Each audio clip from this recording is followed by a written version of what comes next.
ओम नमो भगवते वासुदेवाय। ओम नमो भगवते वासुदेवाय। ओम नमो भगवते वासुदेवाय। नारायणं नमस्कृत्य नरं चैव नरोत्तमं देवीं सरस्वतीं व्यासं ततो जयमुदीरयेत् नष्टप्रायेषु भद्रेषु नित्यं भागवत सेवया भगवतिरुत्तमश्लोके भक्तिर्भवति नैष्टिकी। ओम अज्ञानतिमिरान्धस्य ज्ञानाञ्जनशलाकया चक्षुरुन्मिलितं येन तस्मै श्रीगुरवे नमः। नमो विष्णुपादाय कृष्णप्रेष्ठाय भूतले श्रीमते भक्तिवेदान्तस्वामिनिति नामिने। नमस्ते सारस्वती देवे गौरवाणी प्रचारिणे निर्विशेषशून्यवादी पाश्चात्यदेशतारिणे। जय श्री कृष्ण चैतन्य प्रभु नित्यानंद श्री अद्वैत गदाधर श्रीवासादि गौरभक्तवृंद। हरे कृष्ण कृष्ण कृष्ण हरे हरे, हरे राम राम राम हरे हरे।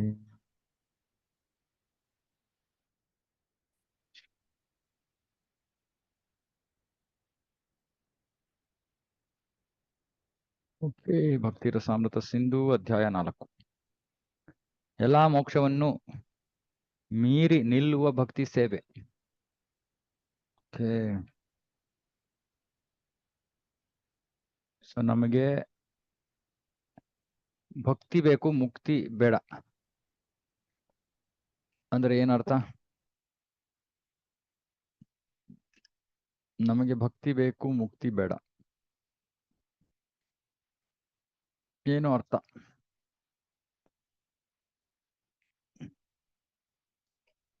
ಹರೇ ಕೃಷ್ಣ ಪ್ರಭು, ಪ್ರಣಾಮಗಳು.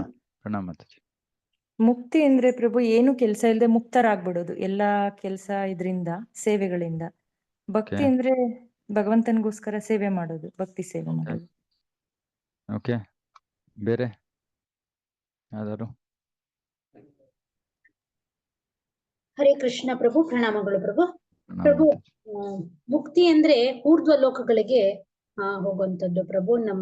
ಆದ್ರೆ ಭಕ್ತಿ ಅಂತಂದ್ರೆ ಪ್ರಭು, ಅದು ಭಗವಂತನ ಸೇವೆಯಲ್ಲಿ ಸದಾ ನಿರತವಾಗಿರೋದು ಅಂತ ಪ್ರಭು. ಹರೇ ಕೃಷ್ಣ. ಓಕೆ,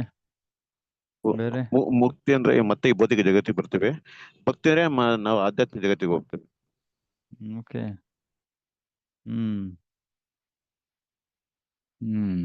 ಇದು ಬಹಳ ಮುಖ್ಯವಾದ ಮೂಲ ವಿಷಯ. ಓಕೆ, ಸರಿಯಾಗಿ ಅರ್ಥ ಮಾಡ್ಕೊಳ್ಳೋಣ. ಮುಕ್ತಿ ಅಥವಾ ಮೋಕ್ಷ, 5 ತರದ ಮುಕ್ತಿ ಅಥವಾ ಮೋಕ್ಷ ಇದೆ. ಸಾಯುಜ್ಯ ಅಂದ್ರೆ ಭಗವಂತನೊಂದಿಗೆ ಒಂದಾಗೋದು, ಬ್ರಹ್ಮಜ್ಯೋತಿಯಲ್ಲಿ ಲೀನವಾಗೋದು. ಸಾರೂಪ್ಯ, ಭಗವಂತನಂತೆ ರೂಪವನ್ನು ಪಡ್ಕೊಳ್ಳೋದು. ಭಗವಂತನ ಸಾರ್ಷ್ಟಿ, ಭಗವಂತನಷ್ಟೇ ಐಶ್ವರ್ಯ ಇರಬೇಕು. ಸಾರೂಪ್ಯ, ಸಾಮೀಪ್ಯ, ಸಾಲೋಕ್ಯ, ಭಗವಂತನ ಲೋಕದಲ್ಲೇ ಇರೋದು. ಇದು 5 ಮುಕ್ತಿ. ಇದು ಯಾವುದು ಭೌತಿಕ ಜಗತ್ತಿಗೆ ಸಂಬಂಧಿತವಾದದ್ದಲ್ಲ, ಎಲ್ಲವೂ ಕೂಡ ನಮ್ಮನ್ನ ಭೌತಿಕ ಜಗತ್ತಿಂದ ಆಚೆನೆ ಕರ್ಕೊಂಡು ಹೋಗೋದು. ಮೋಕ್ಷ ಅಂದ್ರೆ ಭೌತಿಕ ಜಗತ್ತಿಂದ ಆಚೆ ಹೋಗೋದು. ಆದ್ರೆ ಈ ಸಾಯುಜ್ಯ ಇದು ಮಾಯಾವಾದಿಗಳಿಗೆ, ನಿರಾಕಾರವಾದಿಗಳಿಗೆ, ಯಾರು ಮಾಯಾವಾದಿಗಳಲ್ಲ, ನಿರಾಕಾರವಾದಿಗಳಿಗೆ, ಯಾರು ಬ್ರಹ್ಮಜ್ಯೋತಿಯಲ್ಲಿ ಲೀನವಾಗೋದಕ್ಕೆ ಇಷ್ಟಪಡ್ತಾರೋ ಅವರು. ಅಂದ್ರೆ ನಾವು ಆತ್ಮದ ಒಂದು ಕಿಡಿ, ಬ್ರಹ್ಮಜ್ಯೋತಿ ಅಂದ್ರೆ ಹಲವಾರು ಅಂತ ಕಿಡಿಗಳ ಪ್ರಭೆ, ನಾವು ಹೋಗಿ ಆ ಒಂದು ಪ್ರಭೆಯಲ್ಲಿ ಕೂತ್ಕೊಳ್ಳೋದು, ಇದು ಸಾಯುಜ್ಯ ಮುಕ್ತಿ. ಅದು ಕೂಡ ನಮ್ಮನ್ನ ಭೌತಿಕ ಜಗತ್ತಿಂದ ಆಚೆನೆ ಕರ್ಕೊಂಡು ಹೋಗುತ್ತೆ. ಆದ್ರೆ ಬ್ರಹ್ಮಜ್ಯೋತಿಯಲ್ಲಿ ನಾವು ಒಂದು ಕಿಡಿಯಾಗಿ ಕೂತ್ಕೋತೀವಿ, ಏನು ಸೇವೆ ಇಲ್ಲದೆ. ಅದೊಂದೇ ಮುಕ್ತಿಯಲ್ಲಿ ಸೇವೆ ಇಲ್ಲ. ಬೇರೆ 4 ಮುಕ್ತಿಗಳು, ಸಾರೂಪ್ಯ, ಸಾಮೀಪ್ಯ, ಸಾಲೋಕ್ಯ, ಸಾಷ್ಟಿ, ಇದು ವೈಕುಂಠಕ್ಕೆ ಸಂಬಂಧಿತವಾಗಿರುವಂಥದ್ದು. ಅಲ್ಲಿ ಖಂಡಿತವಾಗಿಯೂ ಸೇವೆ ಇದೆ. ಆದರೆ ನಮ್ಮ ಒಂದು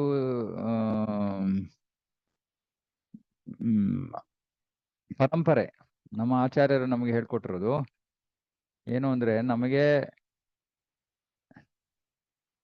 ಭಗವಂತನ ಜೊತೆ ಇರಬೇಕು, ಭಗವಂತನ ಅದೇ ಲೋಕದಲ್ಲಿ ಇರಬೇಕು, ನಮ್ಗೆ ಈ ತರ ಯಾವ ಬಯಕೆಯೂ ಇರಬಾರ್ದು.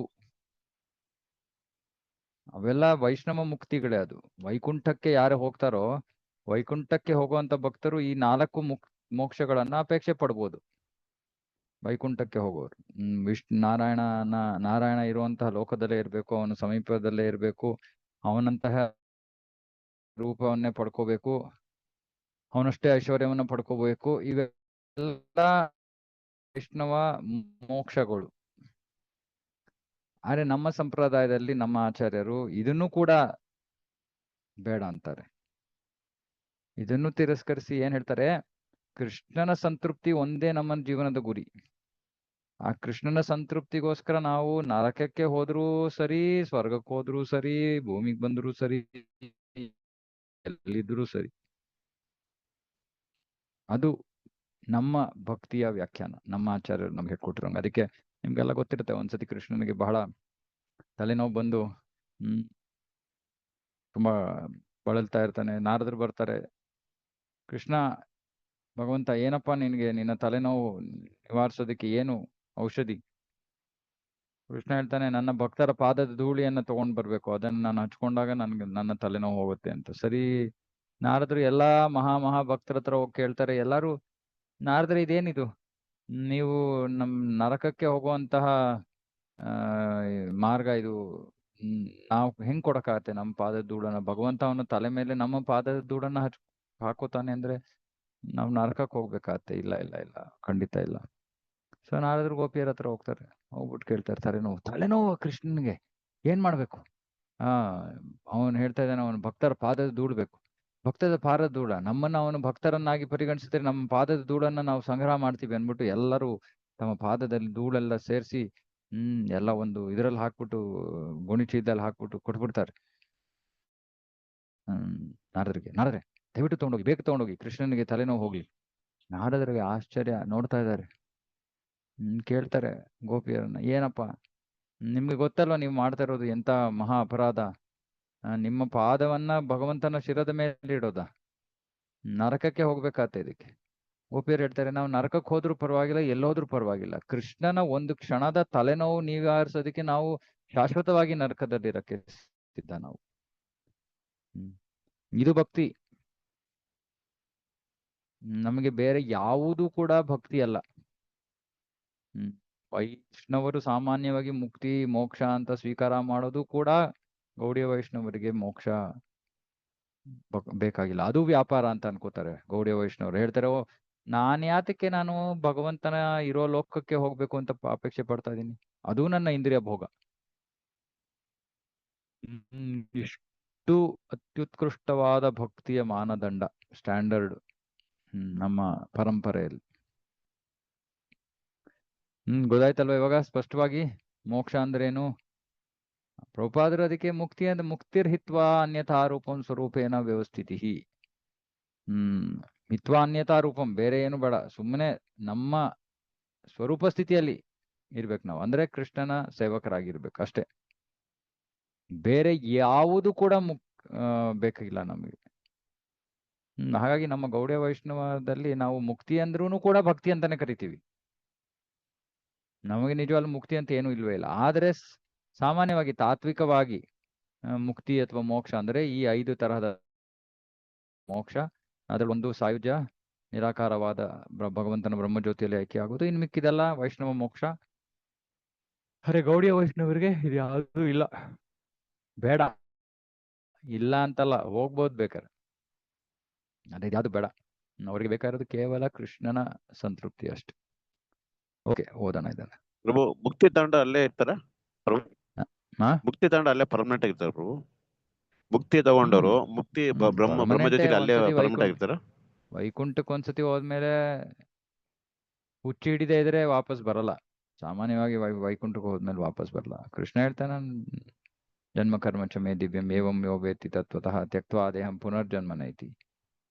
ಸೊ ಯಾರು ಭಗವಂತನ ಜನ್ಮ ಕರ್ಮ ಇವೆಲ್ಲವನ್ನ ತಿಳ್ಕೊಂಡು ಭಗವದ್ಧಾಮಕ್ಕೆ ಹೋಗ್ತಾರೋ, ಅವ್ರು ವೈಕುಂಠಕ್ಕೆ ಹೋದ್ರು ಕೂಡ ವಾಪಸ್ ಬರೋದಿಲ್ಲ ಅಂತ ಕೃಷ್ಣ ಹೇಳ್ತಾರೆ. ಆಧ್ಯಾತ್ಮಿಕ ಜಗತ್ತಿಂದ ಇದೊಂದು ಬಹಳ ಏನು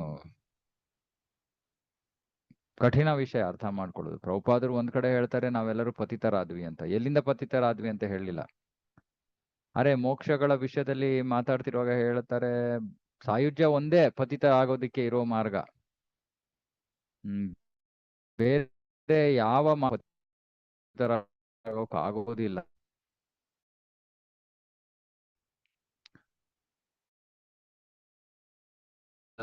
ವಿಷಯ ಅದು. ಅಂದ್ರೆ ನಮಗೆ ಇವಾಗ ಅರ್ಥ ಮಾಡ್ಕೊಳ್ಳೋದು ನಾವಿಲ್ಲಿಂದ ಹೋದ್ಮೇಲೆ. ಯಾಕೆ ನನ್ನ ಇಂಟರ್ನೆಟ್ ಏನಾಯ್ತು, ಒಂದ್ ನಿಮಿಷ.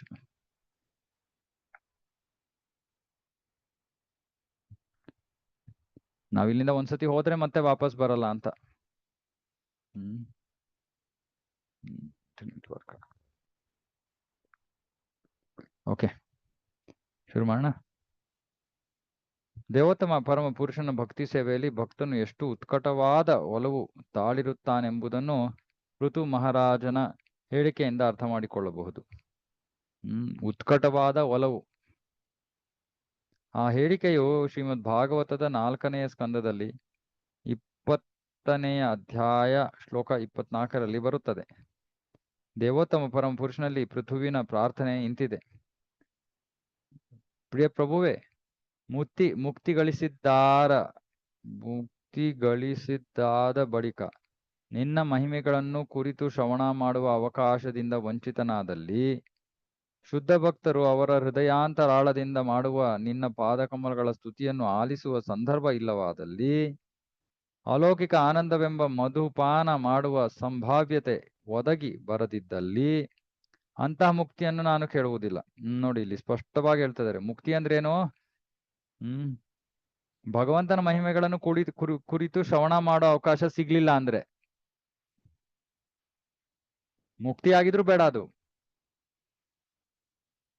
ಶುದ್ಧ ಭಕ್ತರು ತಮ್ಮ ಹೃದಯಾಂತರಾಳದಿಂದ ಮಾಡುವ ನಿನ್ನ ಪಾದಕಮಲಗಳ ಸ್ತುತಿಯನ್ನು ಆಲಿಸುವ ಅವಕಾಶ ಇಲ್ಲದೆ ಹೋದ್ರೆ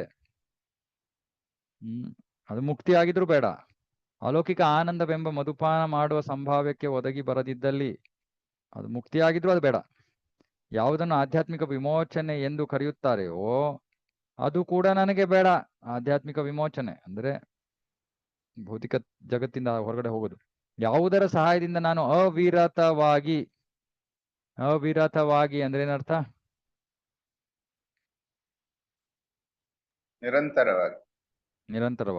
ನಿರಂತರವಾಗಿ ನಿನ್ನ ಲೋಕೋತ್ತರ ಮಹಿಮೆಗಳನ್ನು ಕೀರ್ತಿಸಿ ಶ್ರವಣ ಮಾಡಬಹುದು. ಅಂತಹ ಕೋಟಿಗಟ್ಟಲೆ ನಾಲಿಗೆಗಳನ್ನು, ಕೋಟಿಗಟ್ಟಲೆ ಕಿವಿಗಳನ್ನು ದಯಪಾಲಿಸೆಂದು ನಾನು ನಿನ್ನಲ್ಲಿ ಪ್ರಾರ್ಥಿಸಿಕೊಳ್ಳುತ್ತೇನೆ. ಸೊ ಇಲ್ಲಿ ಪೃಥು ಮಹಾರಾಜ ಹೇಳ್ತಾರೆ, ನನಗೆ ಮೋಕ್ಷ ಗೀಕ್ಷ ಬೇಡ, ನನಗೆ ಶ್ರವಣ ಮಾಡಬೇಕು. ನಿನ್ನ ಬಗ್ಗೆ, ನಿನ್ನ ಗುಣಗಾನದ ಶ್ರವಣ ಮಾಡಬೇಕು. ಆ ಶ್ರವಣ ಮಾಡೋದಕ್ಕೆ ನನಗೆ ಮಾಡೋ ಅವಕಾಶ ಕೊಡದೇ ಇರುವಂತಹ ಯಾವ ಪರಿಸ್ಥಿತಿಯೂ ಬೇಡ. ಅದು ಮೋಕ್ಷ ಇದ್ರೂ ಬೇಡ. ನನಗೆ ಬೇಕಾಗಿರೋದು ಇಷ್ಟೇ. ಅವಿರತವಾಗಿ ನನಗೆ ನಿನ್ನ ಅಲೌಕಿಕ ಮಹಿಮೆಗಳನ್ನು ಕೀರ್ತಿಸಿ ಶ್ರವಣ ಮಾಡುವ ನನಗೆ, ಅದಕ್ಕೋಸ್ಕರ ನನಗೆ ಕೋಟಿಗಟ್ಲೆ ಕಿವಿ ಕೊಡು, ಕೋಟಿಗಟ್ಲೆ ನಾಲ್ಗೆ ಕೊಡು. ಆ ಕೋಟಿಗಟ್ಲೆ ಕಿವಿ ಕೊಟ್ಟು ನಾಲ್ಗೆ ಕೊಟ್ಟು ನಾನು ಎಲ್ ಬೇಕಾದ್ರೂ ಇರಿಸು.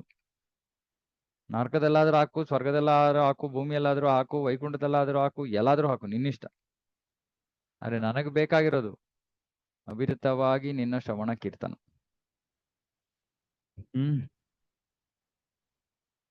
ಸೊ ಈ ಭಾಗವತ, ಅದಕ್ಕೆ ನಾವು ಭಾಗವತವನ್ನು ಓದಿದಾಗ ನಮಗೆ ಭಗವಂತನಲ್ಲಿ ಏನು ಪ್ರಾರ್ಥನೆ ಮಾಡಬೇಕು ಅಂತ ಗೊತ್ತಾಗತ್ತೆ. ನೀವು ನೋಡಿ, ದೊಡ್ಡ ದೊಡ್ಡ ಮಹಾಭಕ್ತರು ಭಾಗವತದಲ್ಲಿ ಮಾಡೋ ಪ್ರಾರ್ಥನೆ ಇದೊಂದೇ. ಸಾಮಾನ್ಯವಾಗಿ ಮಾಡೋದು, ಎಲ್ಲರೂ ಭಕ್ತರು ಮಾಡೋದು ಪ್ರಾರ್ಥನೆ ಇದೆ ಒಂದೇ. ಒಂದು ಶುದ್ಧ ಭಕ್ತರ ಸೇವೆ, ಎರಡನೇದು ಶ್ರವಣ ಕೀರ್ತನ ಅವಕಾಶ. ಇನ್ನೇನು ಕೇಳೋದೇ ಇಲ್ಲ ನಮ್ಮ ಭಾಗವತದಲ್ಲಿ. ಅತ್ಯುತ್ಕೃಷ್ಟ ಭಕ್ತರೆಲ್ಲರೂ ಯಾವ ಕಷ್ಟದಿಂದನೂ ವಿಮೋಚನೆಗಾಗಿ ಬೇಡ್ತಾ ಇಲ್ಲ. ಯಾವ ಒಂದು ಸ್ಥಿತಿ, ನನಗೆ ಒಂದು ಸುಸ್ಥಿತಿ ಕೊಡಪ್ಪ, ಒಳ್ಳೆ ಸ್ಥಿತಿ ಪರಿಸ್ಥಿತಿ ಕೊಡು ನಿನ್ ಭಕ್ತಿ ಮಾಡಕ್ಕೆ ಕೇಳ್ತಾ ಇಲ್ಲ. ಇದು ಶುದ್ಧ ಭಕ್ತಿ ಸೇವೆ. ಪರಮೋನ್ನತನಲ್ಲಿ ಒಂದಾಗಲು ಮಾಯಾವಾದಿಗಳು ಅಪೇಕ್ಷೆ ಪಡುತ್ತಾರೆ. ಆದರೆ ಅವರು ತಮ್ಮ ವೈಯಕ್ತಿಕತೆಯನ್ನು ಉಳಿಸಿಕೊಂಡ ಹೊರತು ಪರಮಪ್ರಭುವಿನ ಮಹಿಮೆಗಳನ್ನು ಕುರಿತು ಶ್ರವಣ ಮಾಡುವ ಇಲ್ಲವೇ ಕೀರ್ತಿಸುವ ಅವಕಾಶ ಅವರಿಗೆ ಬರುವ ಸಂಭವವಿಲ್ಲ. ಮಾಯಾವಾದಿಗಳು ಒಂದಾಗಕ್ಕೆ ಇಚ್ಛೆ ಪಡ್ತಾ ಇದ್ದಾರೆ. ಅಂದ್ರೆ ತಮ್ಮ ವೈಯಕ್ತಿಕ ಅಸ್ತಿತ್ವವನ್ನ ಅವರು ತೊರೆಯೋದಕ್ಕೆ ಇಷ್ಟಪಡ್ತಾ ಇದ್ದಾರೆ. ಆದ್ರೆ ಅದನ್ನ ಬಿಟ್ಕೊಟ್ರೆ ಅವಾಗ ಶ್ರವಣ ಕೀರ್ತನೆ ಮಾಡೋ ಅವಕಾಶ ಇಲ್ಲ. ಪರಮಪ್ರಭುವಿನ ಅಲೌಕಿಕ ರೂಪದ ಕಲ್ಪನೆಯೇ ಮಾಯಾವಾದಿಗಳಿಗಿಲ್ಲ. ಕಲ್ಪನೆ ಅಲ್ಲ, ಕಲ್ಪನೆ ಅಂದ್ರೆ ಅವ್ರಿಗೆ ಭಗವಂತನ ಅಲೌಕಿಕ ರೂಪದ ಬಗ್ಗೆ ಏನೂ ಗೊತ್ತಿಲ್ಲ. ಹಾಗಾಗಿ ಅವನು ಲೋಕೋತ್ತರ ಕಾರ್ಯಗಳನ್ನು ಕೀರ್ತಿಸುವ ಶ್ರವಣ ಮಾಡುವ ಸಂದರ್ಭ ಅವರಿಗೆ ಒದಗುವುದು ಅಸಂಭವ. ಮಾಯಾವಾದಿಗಳಿಗೆ ಭಗವಂತನ ರೂಪದ ಒಂದು ಮಹಿಮೆ ಗೊತ್ತಿಲ್ಲ. ಅವ್ರಿಗೆ ಅದರ ಬಗ್ಗೆ ಏನು ಮಾಹಿತಿ ಇಲ್ಲ. ಹಾಗಾಗಿ ಅವ್ರಿಗೆ ಶ್ರವಣ ಕೀರ್ತನಕ್ಕೆ ಅವಕಾಶವೇ ಸಿಗೋದಿಲ್ವಂತೆ. ಬೇರೆ ಮಾತುಗಳಲ್ಲಿ ಹೇಳುವುದಾದರೆ, ವ್ಯಕ್ತಿಯು ಈಗಾಗಲೇ ಮುಕ್ತಿಯ ಸೋಪಾನವನ್ನು ಮೀರಿ ನಿಂತಿಲ್ಲವಾದರೆ ಅವನು ಪರಮಪ್ರಭುವಿನ ಅಲೌಕಿಕ ಮಹಿಮೆಗಳ ರುಚಿಯನ್ನು ಕಾಣಲಾರ. ನೋಡಿ, ನಾವು ಈ ಮುಕ್ತಿಯನ್ನೋ ಹಂತವನ್ನ ಮೀರಿ ನಿಂತಿಲ್ದೆ ಹೋದ್ರೆ ನಮಗೆ ಭಗವಂತನ ಮಹಿಮೆಗಳ ಶ್ರವಣ ರುಚಿಯೇ ಸಿಗೋದಿಲ್ವಂತೆ. ಪ್ರಭುವಿನ ಲೋಕೋತ್ತರ ರೂಪವನ್ನು ಕೂಡ ಅರ್ಥ ಮಾಡಿಕೊಳ್ಳಲಾರದು. ಸೊ ಹಾಗಾಗಿ ನಮಗೆ ನಾವು ಅರ್ಥ ಮಾಡ್ಕೋಬೇಕು, ನಾವು ಮುಕ್ತಿಗಿಂತ ಶ್ರೇಷ್ಠ ಸ್ಥಾನದಲ್ಲಿ ನಿಂತಿದ್ದೀವಿ. ಶುದ್ಧ ಭಕ್ತಿಯ ಆಚರಣೆಯ ಪ್ರಯಾಸ, ಶುದ್ಧ ಭಕ್ತಿಯ ಹಂತಕ್ಕೆ ನಾವಿನ್ನೂ ಹೋಗಿಲ್ಲ, ಸುಮ್ಮನೆ ಪ್ರಯತ್ನ ಮಾಡ್ತಾ ಇದೀವಿ. ಆ ಪ್ರಯತ್ನವೇ ಕೂಡ ದೊಡ್ಡ ದೊಡ್ಡ ಋಷಿ ಮುನಿಗಳ ಮುಕ್ತಿಯನ್ನ ಮೀರಿರುವಂತದ್ದು ಹೇಳ್ತಾ ಇದಾರೆ. ಅದನ್ನ ಮೀರಿ ನಿಂತಿರ್ಬೇಕು ನಾವು. ಅದನ್ನ ಮೀರಿ ನಿಂತಿದ್ರೆ ಮಾತ್ರ ಕೃಷ್ಣ ನಮಗೆ ಲಭ್ಯ. ನೋಡಿ ಎಷ್ಟು ಅದ್ಭುತವಾದ ವಿಷಯ.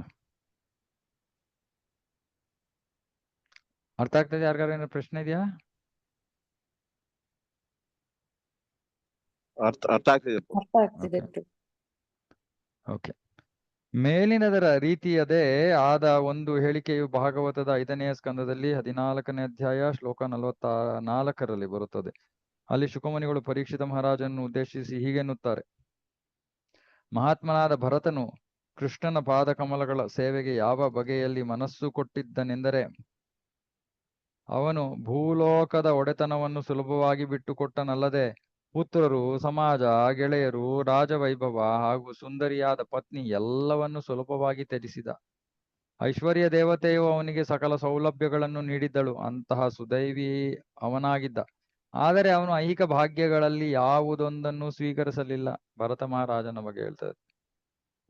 ಭರತನ ಈ ವರ್ತನೆಯನ್ನು ಶುಕಮುನಿಗಳು ಬಹುವಾಗಿ ಕೊಂಡಾಡುತ್ತಾರೆ. ಶುಕಮುನಿಗಳ ಮಾತಿನಲ್ಲಿ ಹೇಳುವುದಾದರೆ, ದೇವೋತ್ತಮ ಪರಮ ಪುರುಷನಾದ ಮಧುಸೂದನನ ಲೋಕೋತ್ತರ ಗುಣಗಳಿಗೆ ಮನಸೋತವನು ಮಹಾ ಮುನಿಗಳು ಅಪೇಕ್ಷಿಸುವ ಮುಕ್ತಿಯನ್ನು ಕೂಡ ಲಕ್ಷಿಸುವುದಿಲ್ಲ ಎಂದ ಮೇಲೆ ಐಹಿಕ ಸಂಪತ್ ಸಮೃದ್ಧಿಯ ಮಾತನ್ನು ಹೇಳುವುದೇನಿದೆ? ಮಧುಸೂದನ ಲೋಕೋತ್ತರ ಗುಣಗಳಿಗೆ ಮನಸೋತವನು. ನಮ್ಮ ಮನಸ್ಸನ್ನು ನಾವು ಭಗವಂತನ ಅಲೌಕಿಕ ಗುಣಗಳಿಗೆ ನಮ್ಮ ಮನಸ್ಸನ್ನ ಕೊಡ್ಬೇಕು. ಅದಕ್ಕೆ ಅದರ ಭಗವಂತನ ಗುಣಗಳಿಂದ ನಾವು ಪರಾಜಿತರಾಗಬೇಕು, ಆಕರ್ಷಿತರಾಗಬೇಕು. ಅದಕ್ಕೆ ನಾವು ಶ್ರವಣ ಮಾಡಬೇಕು. ನಾನು ನೋಡ್ತೀನಿ ಎಷ್ಟೊಂದು ಭಕ್ತರಿಗೆ ದುರದೃಷ್ಟವಶಾತ್ ಶ್ರವಣಕ್ಕೆ ರುಚಿ ಇಲ್ಲ, ಶ್ರವಣ ಮಾಡಕ್ಕೆ ರುಚಿ ಇಲ್ಲ. ಬಹಳ ಬೇಸರ ಆಗತ್ತೆ. ಯಾಕಂದ್ರೆ ಭಗವಂತನ ಬಗ್ಗೆ ಶ್ರವಣನೇ ಮಾಡ್ಲಿಲ್ಲ ಅಂದ್ರೆ ಅವನಿಂದ ಆಕರ್ಷಿತರಾಗೋ ಸಾಧ್ಯತೆಗಳು ಹೇಗಿದೆ, ಎಲ್ಲಿಂದ ಬರುತ್ತೆ? ಅದಕ್ಕೆ ಹೇಳ್ತಾರೆ, ಯಾರ ಹೃದಯದಲ್ಲಿ ಭಕ್ತಿ ಇದೆಯೋ ಅಂತಹ ಭಕ್ತರಿಂದ ಶ್ರವಣ ಮಾಡ್ಬೇಕು. ಪ್ರಭುಪಾದರ ಹೃದಯದಲ್ಲಿ ಇರೋಷ್ಟು ಭಕ್ತಿ ಇನ್ಯಾರ ಹೃದಯದಲ್ಲೂ ಇರೋಕ್ ಸಾಧ್ಯವೇ ಇಲ್ಲ. ನಮಗೆ ಸಂಬಂಧಿಸಪಟ್ಟಂತೆ ವಿಷಯ ಇಸ್ಕಾನಿನೊಳಗೆ ಪ್ರಭುಪಾದರು ಅವರ ಹೃದಯವನ್ನ ತಮ್ಮ ಪುಸ್ತಕಗಳಲ್ಲಿ ಹೊರಚೆಲ್ಲಿದ್ದಾರೆ. ಹಾಗಾಗಿ ನಾವು ಪ್ರಭುಪಾದರ ಪುಸ್ತಕಗಳನ್ನು ಓದ್ಬೇಕು. ಆತ್ಮ ಸಾಕ್ಷಾತ್ಕಾರ ಅತ್ಯುತ್ಕೃಷ್ಟ ಭಕ್ತರಿಂದ ಶ್ರವಣ ಮಾಡಬೇಕು. ಅವರ ಅನುಭವಗಳನ್ನ, ಜೀವನದ ಅನುಭವ, ವಿಜ್ಞಾನ, ಅವುಗಳನ್ನ ಶ್ರವಣ ಮಾಡಬೇಕು. ಅವರ ಹೃದಯದಲ್ಲಿ ಭಕ್ತಿ ಇದೆ, ಅವರ ಮಾತನ್ನ ಶ್ರವಣ ಮಾಡಿದಾಗ ನಮ್ಮ ಹೃದಯದಲ್ಲೂ ಕೂಡ ಭಕ್ತಿ ಪ್ರಕಟವಾಗೋಗುತ್ತೆ. ಇಲ್ಲದೆ ಇದ್ರು ಭಕ್ತಿಯಿಂದಾನೇ ಭಕ್ತಿ ಹುಟ್ಟೋದು.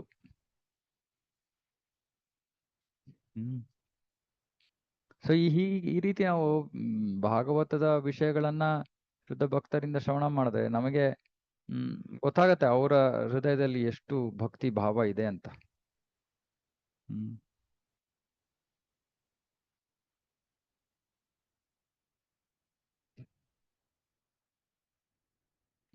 ಭಾಗವತದ 6ನೇ ಸ್ಕಂದದಲ್ಲಿ 11ನೇ ಅಧ್ಯಾಯ ಶ್ಲೋಕ 25 ವೃತ್ರಾಸುರನ ಬಾಯಿಯಿಂದ ಬಂದ ಮಾತೊಂದಿದೆ. ಆ ಅಸುರನು ಪ್ರಭುವನ್ನು ಉದ್ದೇಶಿಸಿ ಹೇಳ್ತಾನೆ, ಪ್ರಿಯ ಪ್ರಭುವೇ, ನಿನ್ನ ಲೋಕೋತ್ತರ ಸೇವೆಯನ್ನು ಬಿಟ್ಟು ನಾನು ಧ್ರುವ ಲೋಕಕ್ಕೆ ಉನ್ನತಿ ಪಡೆಯಬಹುದು ಅಥವಾ ಎಲ್ಲಾ ಗೃಹಲೋಕಗಳ ಒಡೆಯನಾಗಬಹುದು. ನಾನು ಇದೊಂದನ್ನೂ ಅಪೇಕ್ಷಿಸುವುದಿಲ್ಲ. ಯೋಗಾಭ್ಯಾಸದ ನೆರವಿನಿಂದ ಸಿದ್ಧಿ ಗಳಿಸುವುದು ಕೂಡ ನನಗೆ ಬೇಡ. ಆಧ್ಯಾತ್ಮಿಕ ವಿಮೋಚನೆಯನ್ನೂ ನಾನು ಬಯಸುವುದಿಲ್ಲ. ನಿನ್ನ ಸಾನ್ನಿಧ್ಯ ಹಾಗೂ ನಿನ್ನ ಶಾಶ್ವತ ಸೇವೆ ಇಷ್ಟನ್ನೇ ಮಾತ್ರ ನಾನು ಬಯಸುತ್ತೇನೆ. ನೋಡಿ ತಿರ್ಗಾ ಇನ್ನೊಂದು ಪ್ರಾರ್ಥನೆ. ನಿನ್ನ ಸಾನ್ನಿಧ್ಯ ಹಾಗೂ ಶಾಶ್ವತ ಸೇವೆ. ಸಾನ್ನಿಧ್ಯ ಅಂದ್ರೆ ಇಲ್ಲಿ ನಿನಗೆ ನೇರವಾಗಿ ಸೇವೆ ಮಾಡ್ಬೇಕು ಅನ್ನೋ ಒಂದು ಬಯಕೆ.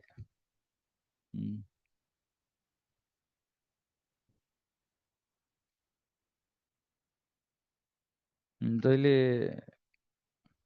ವೃತ್ರಾಸುರ ಹೇಳ್ತಾನೆ, ನನಗೆ ಧ್ರುವಲೋಕನೂ ಬೇಡ, ನನಗೆ ಇಂದ್ರ ಆಗೋದು ಬೇಡ, ಬ್ರಹ್ಮ ಆಗೋದು ಬೇಡ, ನನಗೆ ಏನು ಬೇಡ, ನನಗೆ ಅಷ್ಟ ಸಿದ್ಧಿಗಳು ಬೇಡ, ನನಗೆ ಮುಕ್ತಿ ಅನ್ನೋದು ಬೇಡ, ನನಗ್ ಬೇಕಾದ್ರು ನಿನ್ನ ಶಾಶ್ವತ ಸೇವೆ. ಇವಾಗ ಇದ್ರಲ್ಲಿ ಒಂದು ವಿಷಯ ನಾವು ಅರ್ಥ ಮಾಡ್ಕೋಬೇಕು. ನಾವ್ ಎಲ್ಲಿ ಭಾಗವತದಲ್ಲಿ ಭಕ್ತಿ ರಸಾಮೃತ ಸಿಂಧುನಲ್ಲಿ ಸೇವೆ ಅಂತ ಕೇಳ್ತೀವೋ, ಸೇವೆ ಅಂದ್ರೆ ಏನೇನ್ ಒಳಗೊಂಡಿದೆ ಸೇವೆಯಲ್ಲಿ? ಭಗವಂತನಿಗೆ ಸಂಬಂಧಪಟ್ಟಿದ್ದೆಲ್ಲ. ಶ್ರವಣ ಕೀರ್ತನ, ಅದನ್ನ ನಾವು ಮರಿಬಾರ್ದು. ಎಷ್ಟೊಂದ್ ಜನ ಭಕ್ತರು ಅನ್ಕೋತಾರೆ ಶ್ರವಣ ಕೀರ್ತನೆ ಅಂದ್ರೆ ಸಾಧನೆ ಅಂತ. ಸಾಧನೆಯೂ ಸೇವೆನೆ. ವ್ಯತ್ಯಾಸ ಏನು ಅಂದ್ರೆ ಒಂದು ಮನಸ್ಸಿನಿಂದ ಮಾಡುವಂತದ್ದು, ಇನ್ನೊಂದು ಶರೀರದಿಂದ ಮಾಡುವಂತದ್ದು. ಸಾಮಾನ್ಯವಾಗಿ ನಾವು ಸೇವೆ ಅಂತ ಹೇಳೋದು ದೈಹಿಕ ದೇಹದಿಂದ ನಾವು ಮಾಡುವಂತ ಸೇವೆ. ಶ್ರವಣ ಕೀರ್ತನ ಮನಸ್ಸಿನಿಂದ ಮಾಡುವಂತ ಸೇವೆ,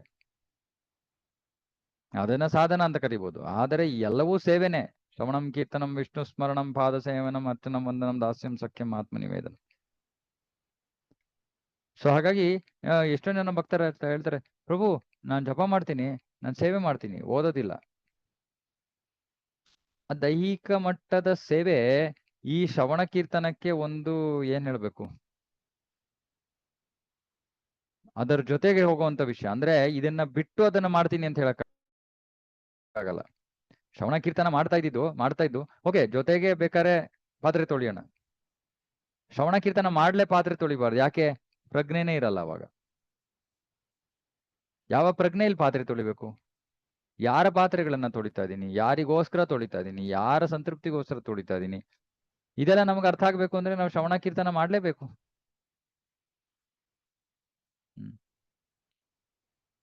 ಒಂದು ಸೇವೆಯಿಂದ, ದೈಹಿಕ ದೇಹದ ಮಟ್ಟದ ಸೇವೆಯಿಂದ ನಮಗೆ ಏನು ಒಂದು ಬಹಳ ಒಂದು ಲಾಭ ಸಿಗುತ್ತೆ. ಅದೇನು ಅಂದ್ರೆ, ಇವಾಗ ಒಬ್ರೊಬ್ರಿಗೆ ನಾನು ದೊಡ್ಡ ಪಂಡಿತ, ನಾನು ಬರೀ ಶ್ರವಣ ಕೀರ್ತನೆ ಮಾತ್ರ ಮಾಡ್ತೀನಿ, ನಾನು ಬರೀ ಜಪ ಮಾಡೋದು, ಪ್ರಭುಪಾದರ ಪುಸ್ತಕಗಳು ಓದ್ತೀನಿ, ಶ್ರವಣ ಮಾಡ್ತೀನಿ ಬೇರೆ ಭಕ್ತರಿಂದ, ನಾನು ಕೀರ್ತನೆ ಮಾಡ್ತೀನಿ, ಗುಣಗಾನ ಮಾಡ್ತೀನಿ, ಅಂದ್ರೆ ನನಗೆ ಯಾವ್ದು ಸೇವೆ ಕೊಡ್ಬೇಡಿ. ಪಾತ್ರೆ ತೊಳಿಬೇಕು, ಇಲ್ಲ ಅದೆಲ್ಲ ನಾನ್ ಮಾಡಕ್ಕಾಗಲ್ಲ. ತರಕಾರಿ ಕಟ್ ಮಾಡುವಾಗ, ಇಲ್ಲ ನಾನ್ ಮಾಡಕ್ಕಾಗಲ್ಲ. ಅದು ತಪ್ಪು. ಅಥವಾ ಇನ್ನೊಂದು ಕಡೆ, ನಾನು ಒಂದು ಎಷ್ಟು ಬೇಕೋ ಅಷ್ಟು ಜಪ ಮಾಡ್ಬಿಡ್ತೀನಿ ಪ್ರಭು, ಓದಕ್ಕೆಲ್ಲ ನನಗೆ ಟೈಮ್ ಇಲ್ಲ, ತುಂಬಾ ಸೇವೆ ಇದೆ. ಇದಕ್ಕೆ ನನ್ನ ಜೀವನದ ಅನುಭವ. ಈ ರಾಮಾಯಣ ಪುಸ್ತಕದ ಅನುವಾದದ ಸೇವೆ ನಡೀತಾ ಇದ್ದಾಗ ಬಹಳ ಕಟ್ಟುನಿಟ್ಟಾದ ಒಂದು ಡೆಡ್ಲೈನ್ ಇತ್ತು. ನಾವು ಬುಕ್ ಪ್ರಿಂಟ್ ಮಾಡೋದಕ್ಕೆ. ಅವಾಗ ನಾನು ಕೆಲಸ ಮಾಡ್ತಾ ಇದ್ದೆ. ಪ್ರತಿದಿನ ಬೆಳಗ್ಗೆ ಏಳೋದು, ಎದ್ದು ನೇರವಾಗಿ ಅನುವಾದಕ್ಕೆ ಕೂತ್ಕೊಳ್ಳೋದು, ತಿರ್ಗಾ ಆಫೀಸಿಂದ ಬರೋದು, ತಿರ್ಗಾ ಅನುವಾದ, ಹಂಗು ಹಿಂಗು ಮಾಡ್ಕೊಂಡು ಮಧ್ಯ ಅಲ್ಲಿ ಇಲ್ಲಿ ಜಪ ಮಾಡಿ ಈ ತರ ನಡೀತಾ ಇತ್ತು. ತುಂಬಾ ದಿನಗಳು, 2-3 ತಿಂಗಳಾಯ್ತು. ಆಮೇಲೆ ಒಂದ್ಸತಿ ನನಗೆ ನನ್ನ ಗುರು ಮಹಾರಾಜರನ್ನ ಭೇಟಿ ಮಾಡೋ ಅವಕಾಶ ಸಿಕ್ತು. ಅವಾಗ ಹಂಗೆ ಹೇಳ್ತಾ ಇದ್ದೆ ಅವ್ರಿಗೆ, ಹಿಂಗೆ ತುಂಬಾ ಟೈಟ್ ಟೈಮ್ ಲೈನ್ ಇದೆ, ಮಾಡಕ್ಕೆ ನಾವು ಪ್ರಯತ್ನ ಮಾಡ್ತಾ ಇದೀವಿ ಅನ್ಬಿಟ್ಟು ಸುಮ್ನೆ ನಾನ್ ಸಹಜವಾಗಿ ಹೇಳ್ದೆ. ಹಿಂಗೆ ಬೆಳಗ್ಗೆ ಎದ್ದು ಮಾಡ್ಬೇಕಾಗತ್ತೆ, ಆಫೀಸಿಂದ ಬಂದ್ಮೇಲೆ ಮಹಾರಾಜ್ ಜಸ್ಟ್ ಒಂದೇ ಒಂದು ಹೇಳಿದ್ರು, ಆ ಬುಕ್ ರಿಲೀಸ್ ಡೇಟ್ ನ ಪೋಸ್ಟ್ಪೋನ್ ಮಾಡ್ಬಿಡಿ. ಯಾಕೆಂದ್ರೆ ನಾನು ನನ್ನ ಸಾಧನೆಯನ್ನ ಸರಿಯಾಗಿ ಮಾಡ್ತಾ ಇಲ್ಲ ಅಂತ ಅವ್ರಿಗೆ ಗೊತ್ತಾಯ್ತು. ಜಪ ಸರಿಯಾಗಿ ಆಗ್ತಾ ಇಲ್ಲ, ಮೊದಲ ಸೇವೆ ಜಪ ಸರಿಯಾಗಿ ಆಗ್ತಾ ಇಲ್ಲ, ಓದೋದಕ್ಕೆ ಸಮಯ ಸಿಗ್ತಾ ಇಲ್ಲ. ಸೊ ಇನ್ನೇನು ಕೇಳಲೇ ಇಲ್ಲ ಮಹಾರಾಜರು, ಡೈರೆಕ್ಟ್ ಆಗಿ ಹೇಳ್ಬಿಟ್ರು, ಸುಮ್ನೆ ಬುಕ್ ರಿಲೀಸ್ ಡಿಲೇ ಮಾಡಿ.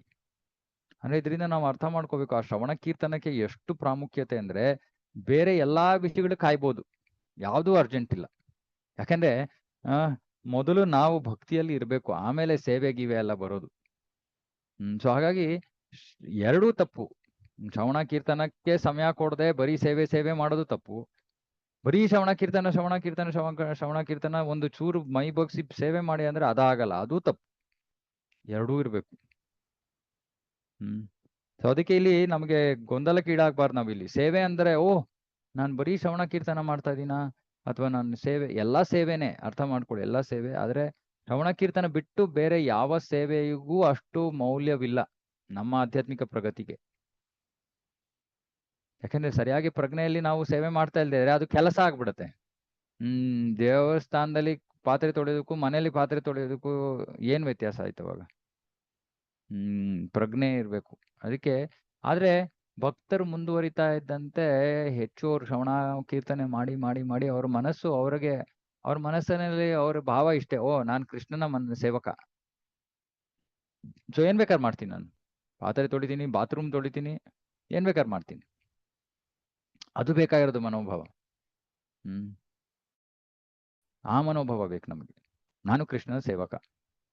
ಅದಕ್ಕೆ ಭಕ್ತಿ ವಿನೋದ್ ಠಾಕೂರ್ ಅವರು ಈ ಶರಣಾಗತಿಯ ಬಗ್ಗೆ ಒಂದು ಶರಣಾಗತಿ ಅನ್ನೋ ಒಂದು ಹಾಡುಗಳ ಒಂದು ಸಂಗ್ರಹ ಪುಸ್ತಕ ಇದೆ, ಭಕ್ತಿ ವಿನೋದ್ ಠಾಕೂರ್ ಅವ್ರ ಬಗ್ಗೆ. ಅದ್ರಲ್ಲಿ ಅವರು, ನಾನು 2 ವಾರದಿಂದ ಹೇಳಿದ್ನಲ್ಲ, ಶರಣಾಗತಿಯ ಬೇರೆ ಬೇರೆ ಅಂಶಗಳ ಬಗ್ಗೆ ತುಂಬಾ ಸುಂದರವಾದ ಹಾಡುಗಳನ್ನ ಬರ್ದಿದ್ದಾರೆ. ಸುಂದರವಾದ ಹಾಡುಗಳಂದ್ರೆ ನಿಮ್ಗೆ ಗೊತ್ತಲ್ಲ, ಬೆಂಗಾಲಿ ಭಾಷೆಯಲ್ಲಿ ಸರಳ, ಸುಮ್ನೆ ಸಾಮಾನ್ಯ ಜನರಿಗೆ ಹೇಳುವಂತ ಭಾಷೆಯಲ್ಲಿ ಬರ್ದಿದ್ದಾರೆ ಹಾಡುಗಳು.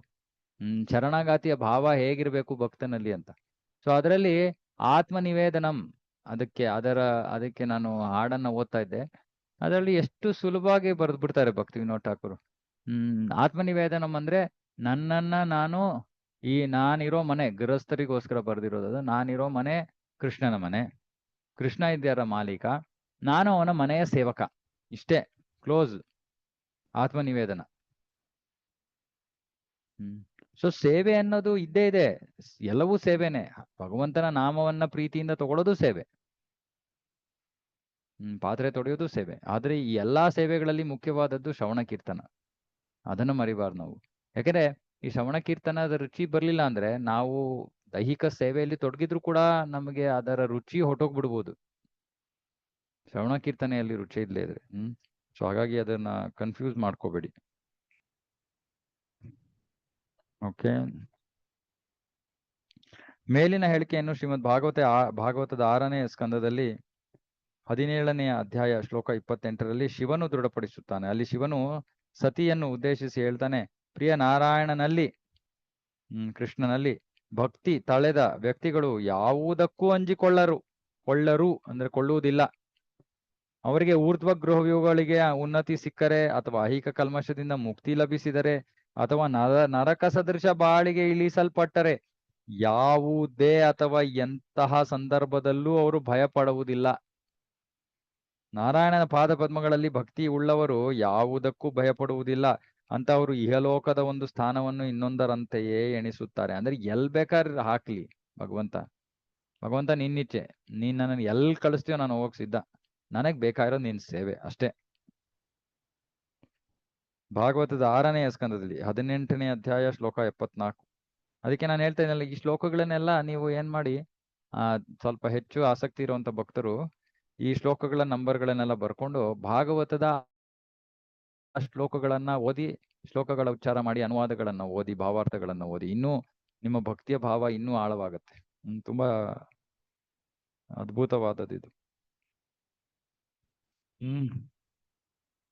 ಭಾಗವತದ 6ನೇ ಸ್ಕಂದದಲ್ಲಿ 18ನೇ ಅಧ್ಯಾಯ ಶ್ಲೋಕ 74ರಲ್ಲಿ ಮೇಲಿನದರ ರೀತಿಯದೇ ಆದ ಇಂದ್ರನ ಹೇಳಿಕೆ ಹೊಂದಿದೆ.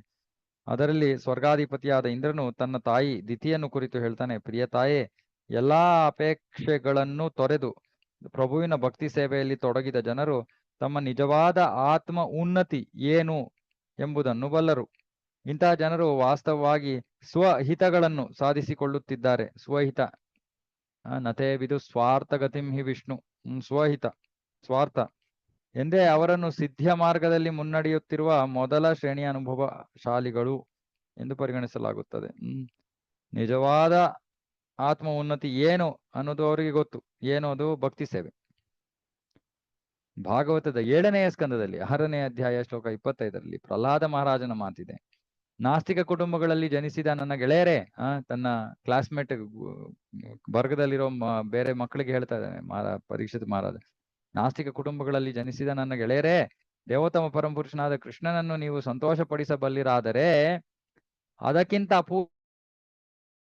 ಅಪೂರ್ವದ್ದು ಈ ಜಗತ್ತಿನಲ್ಲಿ ಬೇರೊಂದಿಲ್ಲ. ನೋಡಿ, ಅದಕ್ಕಿಂತ ಅಪೂರ್ವದ್ದು, ಅಷ್ಟು ಅಪೂರ್ವವಾದದ್ದು.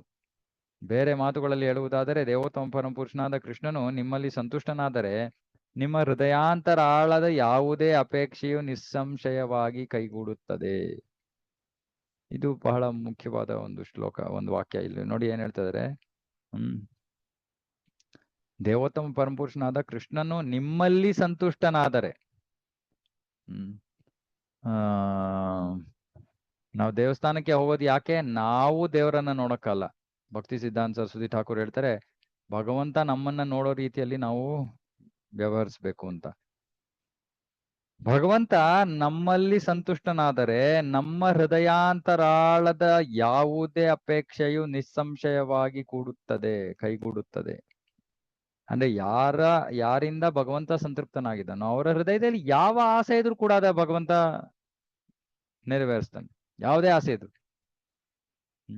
ಆದ್ರೆ ಅಂತ ಭಕ್ತರು ಯಾವತ್ತು ಭೌತಿಕ ಆಸೆಗಳನ್ನ ಇಟ್ಕೊಳ್ಳಲ್ಲ. ಅವ್ರದ್ದು ಯಾವಾಗ್ಲೂ ಆಧ್ಯಾತ್ಮಿಕ ಆಸೆ, ಕೃಷ್ಣನ ಭಕ್ತಿ, ಕೃಷ್ಣನ ಪ್ರಚಾರ. ಸೊ ಅಂತ ಆಸೆಗಳನ್ನ ಭಗವಂತ ಗೂಡಿಸ್ತಾನೆ, ಅದ್ರಲ್ಲಿ ಏನು ಸಂದೇಹವೇ ಇಲ್ಲ. ಅದಕ್ಕೆ ಬ್ರಹ್ಮ ನಾರದರಿಗೆ ಹೇಳ್ತಾ 2ನೇ ಸ್ಕಂದದಲ್ಲಿ ಹೇಳ್ತಾರೆ, ನಾನು ಏನು ಮಾಡ್ಬೇಕು ಅಂತ ಅನ್ಕೋತೀನೋ ಅದನ್ನ ಭಗವಂತ ನನ್ನ ಮಾತನ್ನ ನಡೆಸ್ಕೊಟ್ಬಿಡ್ತಾನೆ. ನಾನು ಯಾವತ್ತೂ ಸೋತಿಲ್ಲ. ಅದು ಅಹಂಕಾರದ ಮಾತಲ್ಲ, ಅದು ಶರಣಾಗತಿಯ ಮಾತು, ಭಗವಂತನಲ್ಲಿ ಶ್ರದ್ಧೆಯ ಮಾತದು. ನಾನು ಮಾಡ್ತಾ ಇದ್ದೀನಿ ಹಾಗಾಗಿ ನಾನು ಸೋತಿಲ್ಲ ಅಲ್ಲ, ನಾನು ಕೃಷ್ಣನ ಸೇವಕ, ನಾನು ಅವನ ಪಾದಪದ್ಮಗಳಿಗೆ ನಾನು ಬಿದ್ದಿದ್ದೀನಿ, ಪಾದಪದ್ಮಗಳಲ್ಲಿ. ಹಾಗಾಗಿ ಅವನ ಸೇವೆಯಲ್ಲಿ ನಾನು ತೊಡಗಿದ್ದೀನಿ, ಅವನ ಸೇವೆಯಲ್ಲಿ ನಾನು ಏನ್ ಮಾಡ್ಬೇಕು ಅಂದ್ರೂ ಭಗವಂತ ನೆರವೇರಿಸ್ತಾನೆ. ಇದು ಅದರ ಅರ್ಥ.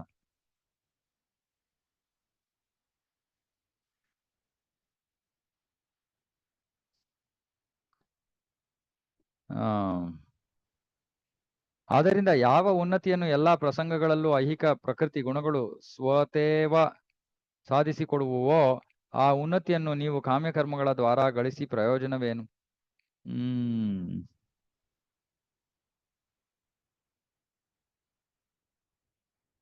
ಆಧ್ಯಾತ್ಮಿಕ ಪ್ರಗತಿಯಾಗಲಿ ಅಥವಾ ಐಹಿಕ ಬಂಧನದಿಂದ ಮುಕ್ತಿಯಾಗಲಿ ಇವುಗಳ ಪ್ರಯೋಜನ ಏನು? ಆಧ್ಯಾತ್ಮಿಕ ಪ್ರಗತಿ ಆಗಲಿ ಅದರ ಪ್ರಯೋಜನ ಏನು ಅಂತ ಕೇಳ್ತಾ ಇದಾರೆ. ನೀವು ಸದಾ ಪರಮಪ್ರಭುವಿನ ಮಹಿಮಾತಿಶಯಗಳನ್ನು ಸಂಕೀರ್ತಿಸುವುದರಲ್ಲಿ ಮಗ್ನರಾಗಿದ್ದರೆ, ನಿರಂತರವಾಗಿ ಭಗವಂತನ ಪಾದಪದ್ಮಗಳ ಮಕರಂದವನ್ನು ಸವಿಯುತ್ತಿದ್ದರೆ ವಿಮೋಚನೆ, ಮುಕ್ತಿ ಮುಂತಾದರ ಅಗತ್ಯವಿಲ್ಲ. ಇಲ್ಲಿ ನೋಡಿ, ಆಧ್ಯಾತ್ಮಿಕ ಪ್ರಗತಿಯ ಅವಶ್ಯಕತೆ ಏನು ಅಂತ ಕೇಳ್ತಾ ಇದ್ದಾರೆ. ಅದಕ್ಕೆ ಈ ಭಾಗವತ ನಿತ್ಯಂ ಭಾಗವತ ಸೇವೆಯ ಭಗವತಿ ಉತ್ತಮ ಶ್ಲೋಕೆ ಭಕ್ತಿರ್ಭವತಿ ನೈಷ್ಟಿಕಿ ನಷ್ಟಪ್ರಾಯೇಶು ಅಭದ್ರೇಶು ನಿತ್ಯಂ ಭಾಗವತ ಸೇವೆ. ಏನಾಗತ್ತೆ? ಭಗವತಿ ಭಕ್ತಿರ್ ಭಗವಂತನ ನೈಷ್ಟಿಕ ಭಕ್ತಿ, ಸ್ಥಿರವಾದ ಭಕ್ತಿ ನಮ್ಮ ಹೃದಯದಲ್ಲಿ ನೆಲೆಗೊಳ್ಳುತ್ತೆ. ಭಕ್ತಿರ್ಭವತಿ ನೈಷ್ಟಿಕಿ. ನೈಷ್ಟಿಕಿ ಅಂದ್ರೆ ಆದೋ ಶ್ರದ್ಧಾ ತಥಾ ಸಾಧು ಸಂಘ ಭಜನ ಕ್ರಿಯಾ ಅನರ್ಥ ನಿವೃತ್ತಿ ನಿಷ್ಠ. ಅನರ್ಥ ನಿವೃತ್ತಿ ಹಂತದಲ್ಲಿ ಅನಿಷ್ಠಿತ ಭಕ್ತಿ ಅಂತ ಮಾಡ್ತೀವಿ ನಾವು. ಅನಿಷ್ಠಿತ ಭಕ್ತಿ ಅಂದ್ರೆ ಪ್ರತಿದಿನ ನಮ್ಮ ಭಕ್ತಿ ಸ್ಥಿರವಾಗಿರೋದಿಲ್ಲ, ಒಂದಿನ ಒಂಥರ, ಇನ್ನೊಂದ್ ದಿನ ಇನ್ನೊಂಥರ. ಅದಕ್ಕೆ ನಮ್ಮ ಆಚಾರ್ಯರು ಉತ್ಸಾಹಮಯಿ ಅಂತಾರೆ. ಉತ್ಸಾಹಮಯಿ ಅಂದ್ರೆ ಒಂದಿನ ತುಂಬಾ ಉತ್ಸಾಹ, ಇನ್ನೊಂದಿನ ಉತ್ಸಾಹನೇ ಇಲ್ಲ. ಇದು ಅನಿಷ್ಠಿತ ಭಕ್ತಿ. ಮತ್ತೆ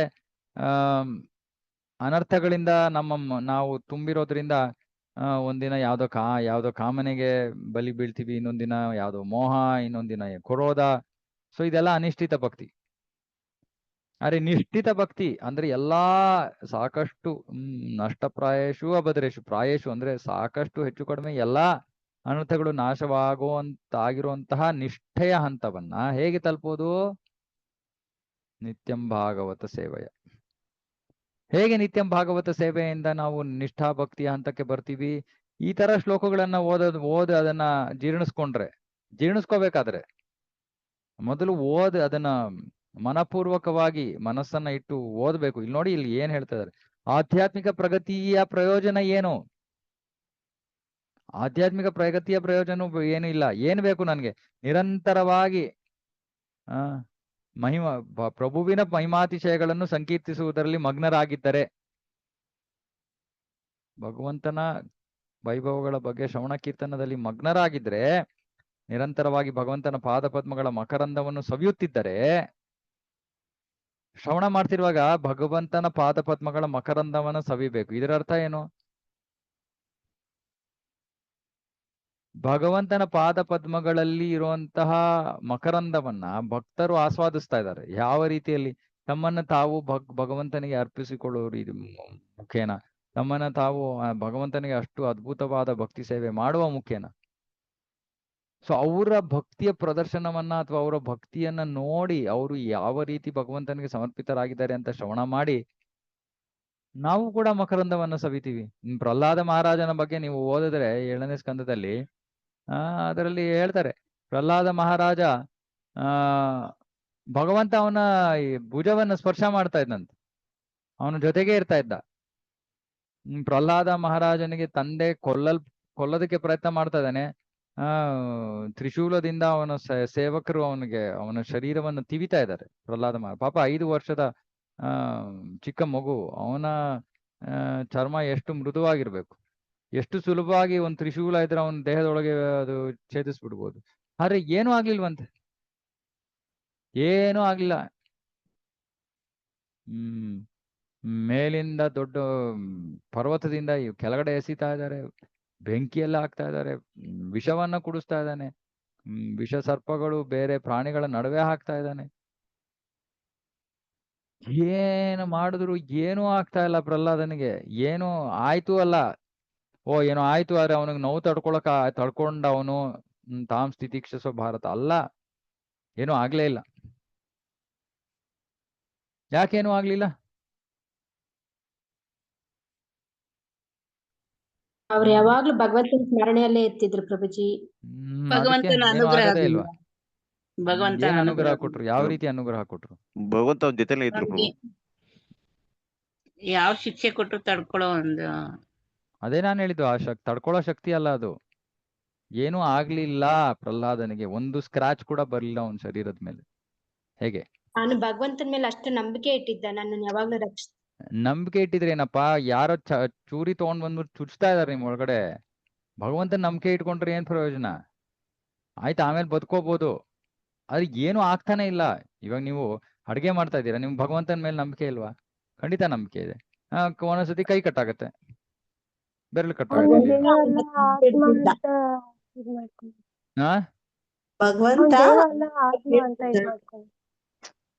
ಯಾರು ನೀವು? ನಾನು 4-5 ವಾರದಿಂದ ನರಸಿಂಹ ಚತುರ್ದಶಿಯಿಂದ ಲೀಲೆಯನ್ನ ಹೇಳ್ತಾ ಇದೀನಿ, ಎಲ್ಲಾ ಕ್ಲಾಸ್ಗಳಲ್ಲೂ ಹೇಳಿದೀನಿ. ಯಾರು ಸರಿಯಾಗಿ ಶ್ರವಣ ಮಾಡಿಲ್ಲ.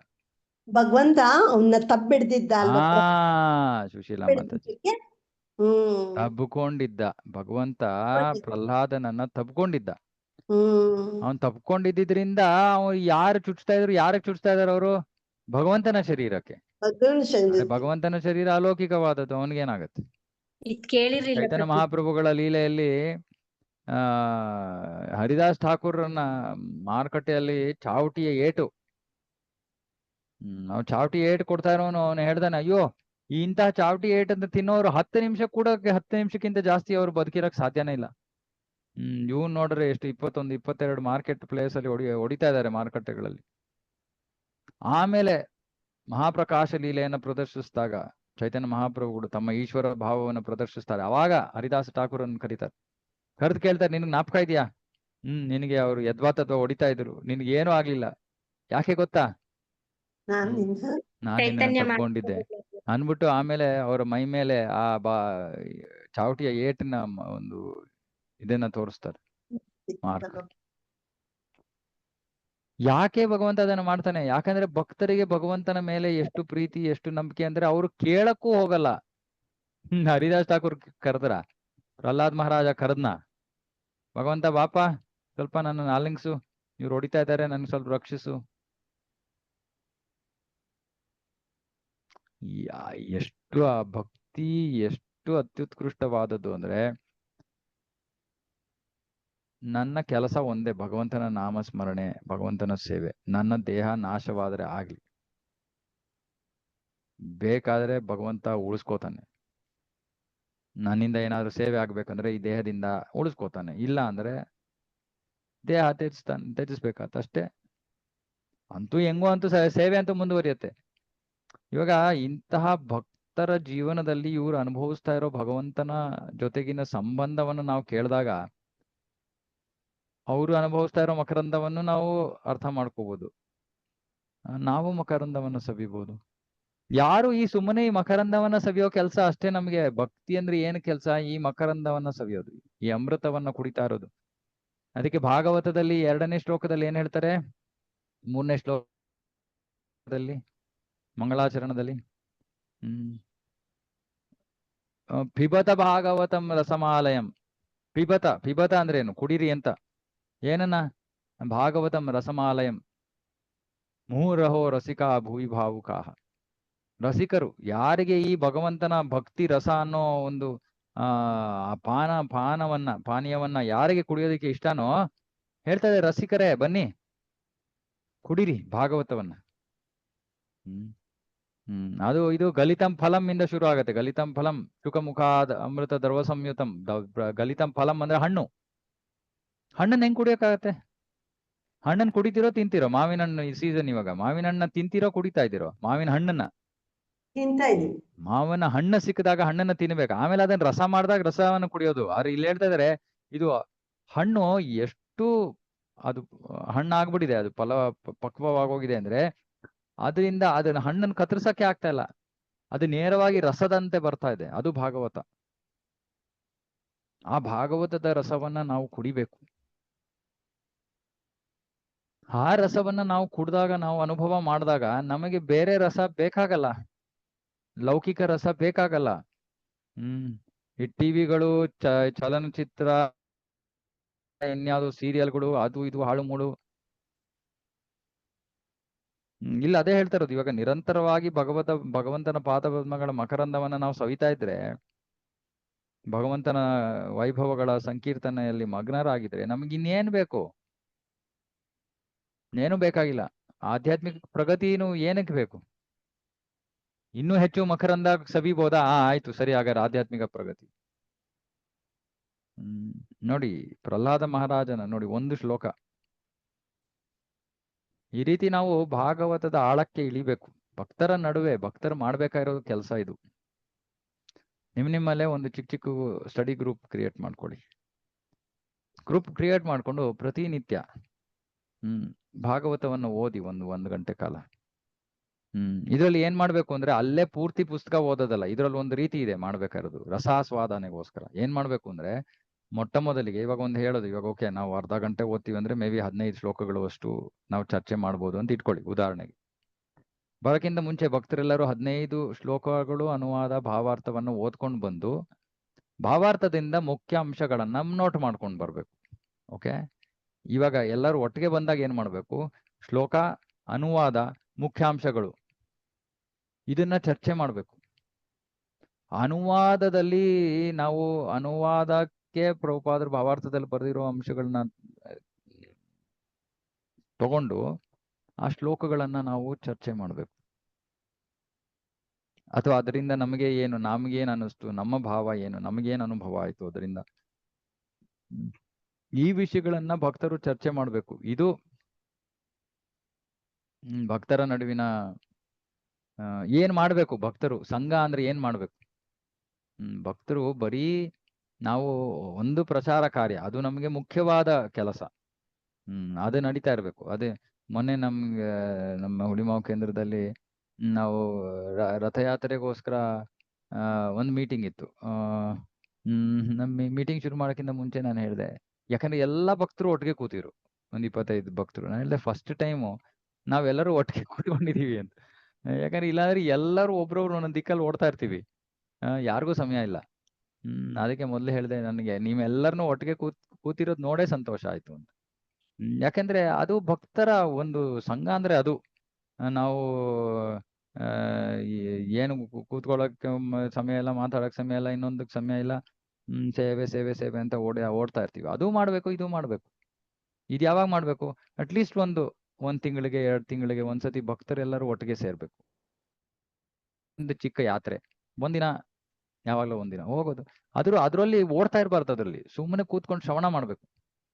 ಮುಂದೆ ಯಾವ್ದಾದ್ರು ಚೆನ್ನಾಗಿರೋ ಒಂದು ಆರಾಮವಾದ ಜಾಗಕ್ಕೆ ಹೋಗ್ಬೇಕು, ಭಗವಂತನ ಧಾಮಕ್ಕೆ, ಯಾವ್ದೋ ಎಲ್ಲೋ ಒಂದ್ ಕಡೆ ಪ್ರಸಾದದ ಏರ್ಪಾಡಾಗಿರ್ಬೇಕು. ಯಾರು ಯಾವ ಸೇವೆಯಲ್ಲಿ ತೊಡಗಬಾರ್ದು. ಅವತ್ತು ಒಂದೇ ಸೇವೆ ಎಲ್ಲಾರ್ಗು. ಕೀರ್ತನೆ, ಹರೇ ಕೃಷ್ಣ ಮಹಾಮಂತ್ರ, ಜಪ, ಮತ್ತೆ ಬೇರೆ ಬೇರೆ ಭಕ್ತರು ತಮ್ಮ ಜ್ಞಾನವನ್ನ ಅಥವಾ ವಿಜ್ಞಾನವನ್ನ ಹಂಚ್ಕೊಳ್ಬೇಕು, ಅನುಭವವನ್ನ ಹಂಚ್ಕೋಬೇಕು, ಶ್ಲೋಕಗಳ ಈ ರೀತಿಯಾಗಿ ಚರ್ಚೆ ಮಾಡ್ಬೇಕು. ಅದು ಭಕ್ತಿಯ ರಸದ ಆಸ್ವಾದನೆ. ಹೇಳ್ತಾರೆ, ಅದು ಸವಿತಾ ಇದ್ರೆ ಇನ್ನೇನು ಬೇಕಾಗೇ ಇಲ್ಲ. ಪ್ರಭುವಿನ ಲೋಕೋತ್ತರ ಮಹಿಮೆಗಳ ಶ್ರವಣ ಕೀರ್ತನೆಗಳಲ್ಲಿ ಸಂತೋಷಗೊಳ್ಳುವವನು ಪುಣ್ಯಕರವಾದ ಕಾಮ್ಯಕರ್ಮಗಳು, ತಪೋಯಜ್ಞ, ತ್ಯಾಗ, ಮುಕ್ತಿಗಳು ಸೇರಿದಂತೆ ಎಲ್ಲಾ ಐಕ ಆಶೀರ್ವಾದಗಳನ್ನೂ ಈಗಾಗಲೇ ಮೀರಿ ನಿಂತಿದ್ದಾನೆಂದು ಪ್ರಹ್ಲಾದ ಮಹಾರಾಜನ ಹೇಳಿಕೆಯಿಂದ ಅರ್ಥ ಮಾಡಿಕೊಳ್ಬಹುದು. ಅಂದ್ರೆ ಅವನು ಎಲ್ಲವನ್ನು ಮೀರಿ ಬಿಟ್ಟಿದ್ದಾನೆ. ಮೋಕ್ಷವನ್ನು ಲೆಕ್ಕಿಸದೇ ಇರುವಂತಹ ಹಂತ ಇದು, ಮೀರಿರುವಂತಹ ಹಂತ. ಮೋಕ್ಷ ಏನು ಅಂತಾನೆ ಗೊತ್ತಿಲ್ಲ. ಅದಕ್ಕೆ ಬಿಲ್ವಮಂಗಲ ಠಾಕೂರ್ ಹೇಳ್ತಾರೆ, ಮುಕ್ತಿ ನನ್ನ ದ್ವಾರದಲ್ಲಿ ನಿಂತ್ಕೊಂಡು ಕೈ ಮುಕ್ಕೊಂಡು ಕೇಳ್ಕೊತಾ ಇದ್ದಾಳೆ, ನನಗೆ ಸೇವೆ ತಗೊಳ್ಳಿ ನನ್ನಿಂದ, ದಯವಿಟ್ಟು ನಿಮಗೆ ಸೇವೆ ಮಾಡಕ್ ಬಂದಿದ್ದೀನಿ ನಾನು. ಆದ್ರೆ ಬಿಲ್ವಮಂಗಲ ಠಾಕೂರ್ ಹೇಳ್ತಾರೆ, ಭಕ್ತರಿಗೆ ಯಾತಕ್ ಬೇಕು ಈ ಮುಕ್ತಿ? ಏನ್ ಮಾಡ್ಬೇಕು ಈ ಮುಕ್ತಿಯಿಂದ? ನಮಗೆ ಬೇಕಾಗಿರೋದು ಲಕ್ಷಾಂತರ ಕಿವಿಗಳು, ಲಕ್ಷಾಂತರ ಬಾಯಿಗಳು ಭಗವಂತನ ಶ್ರವಣ ಕೀರ್ತನೆ ಮಾಡೋದಕ್ಕೆ. ನಾನು ಹೇಳಿದ್ ಗೊತ್ತಾಯ್ತಲ್ಲ? ಭಾಗವತ ಓದೋ ವಿಧಾನ, ಆ ವಿಧಾನ ನಾವು ಅಳವಡಿಸ್ಕೊಳ್ಳಿಲ್ಲ ಅಂದ್ರೆ ನಾವು ರಸಾಸ್ವಾದನೆ ಆಗೋದಿಲ್ಲ. ಎಲ್ಲಾರು ಒಟ್ಟಿಗೆ ಬಂದ್ಬಿಟ್ಟು ನಾವು ಪೂರ್ತಿ ಭಾವಾರ್ಥಗಳು ಓದ್ತಾ ಅವಾಗ ಏನಾಗುತ್ತೆ, ನಮ್ಮ ಮನಸ್ಸು ಯಾವ ಒಂದು ವಿಷಯವನ್ನು ಹಿಡ್ಕೊಳ್ಳಲ್ಲ. ಓದ್ಬಿಟ್ಟು ಭಾವಾರ್ಥಗಳಲ್ಲಿ ನಾವು ಪಾಯಿಂಟ್ಗಳನ್ನ ನೋಟ್ ಮಾಡ್ಕೊಂಡು